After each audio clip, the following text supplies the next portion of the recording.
Namaste Krishna Rao garu. Welcome to IYR Talks English edition.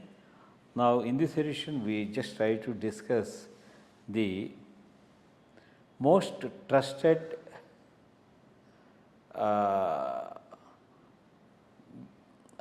I should say is the relationship between the Israel and India, because I think Israel is the second largest supplier of ammunition and technology to India. In fact, they have supplied the Falcon, Heron drones, most advanced thing, which we have used in the recent confrontation with Pakistan.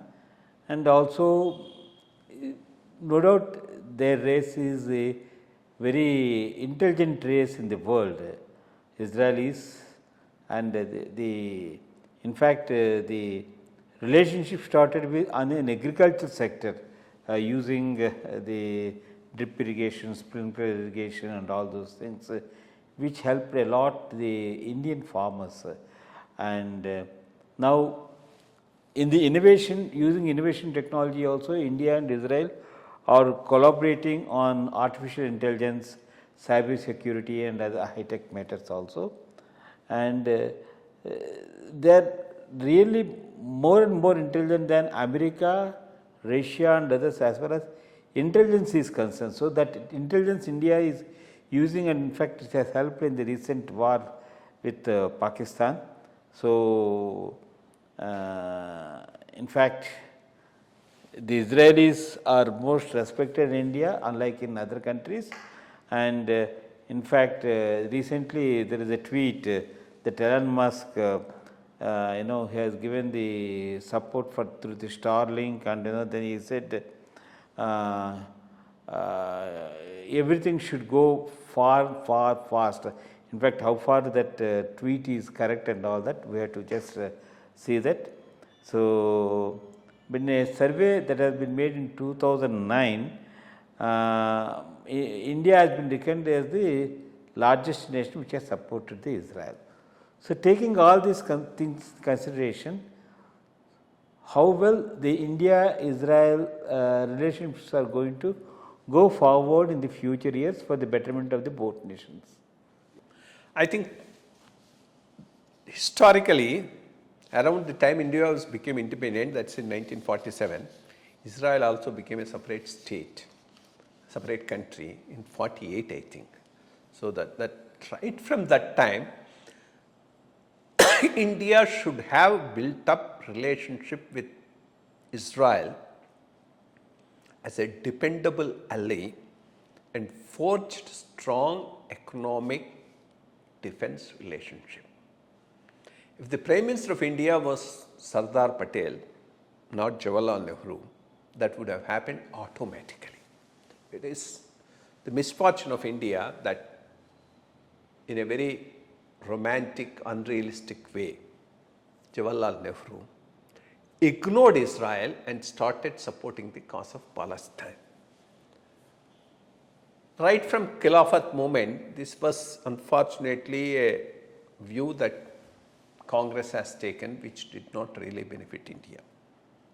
Nehru's daughter Indira Gandhi followed the same thing, and we didn't even recognize it as a country, though at every point of time, whenever required, Israel stood by us. In 1965, Indo-Pak War, 1970, Indo-Pak War, none of the Muslim countries supported India.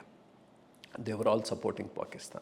The only country, in spite of all that bonhomie of non-alignment, Tito, Nasser, etc., Nasser didn't support us at a time when required in 1965.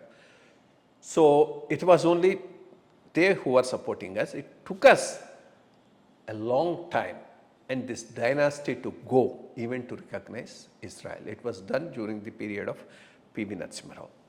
And of course, after Atal Bihari Vajpayee came and after Narendra Modi came, that got further strengthened. And it got further strengthened during the recent Pakistan-India conflict. It's a very mature relationship, a mutually beneficial relationship that we have with Israel. for a variety of reasons. One, these are two religions, though that's an Abrahamic religion, it's a religion which is an independent religion which predates both Christianity and Islam. So to that extent, it's as old, I mean, may not be as old, but it's a very old religion like the Hindu religion. So this is one similarity that we have with them. Two, this is a religion which is persecuted all over Europe. The worst was what Hitler has done to them, but even otherwise, even in England and France and other European countries also, this was a persecuted race. But the only country where Jews were not persecuted was India. They were reasonable numbers in Bombay, Karachi and Cochin on the west coast and never faced persecution. When these Jews went over and became part of Israel, because once Israel was formed, they took over all the Jews from all over the world, including Jews who were there in Ethiopia, India, etc., as they came from the west also. Those started telling tales of no persecution in India, which was a surprise to most of the Jews who came over there. So that's why they have a natural good feeling about India, because this one country where none of the Jews were persecuted. So this was the basis on which the relationship can be. And now, and it's a knowledge economy.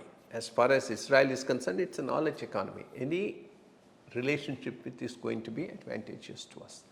And after this recent conflict they had with Iran, Hezbollah and others, there's a lot of reconstruction that needs to be done in Israel, and they need a lot of manpower, and India should be in a position to supply that manpower. So it's a very, very good beneficial relationship. And of course, once this Abraham Accord comes into being, an alternative trade route from India, Saudi Arabia, UAE, and then to Israel and then to Europe will be something which will be beneficial to both India as well as Israel. That's where the Haifa port is going to play a very, very important role. And it's based upon cultural relationship, long-standing, future, economic relationship as well as shared values. So I think it's going to be a relationship which will be long-lasting and beneficial to both. Thank you, sir. Thank you.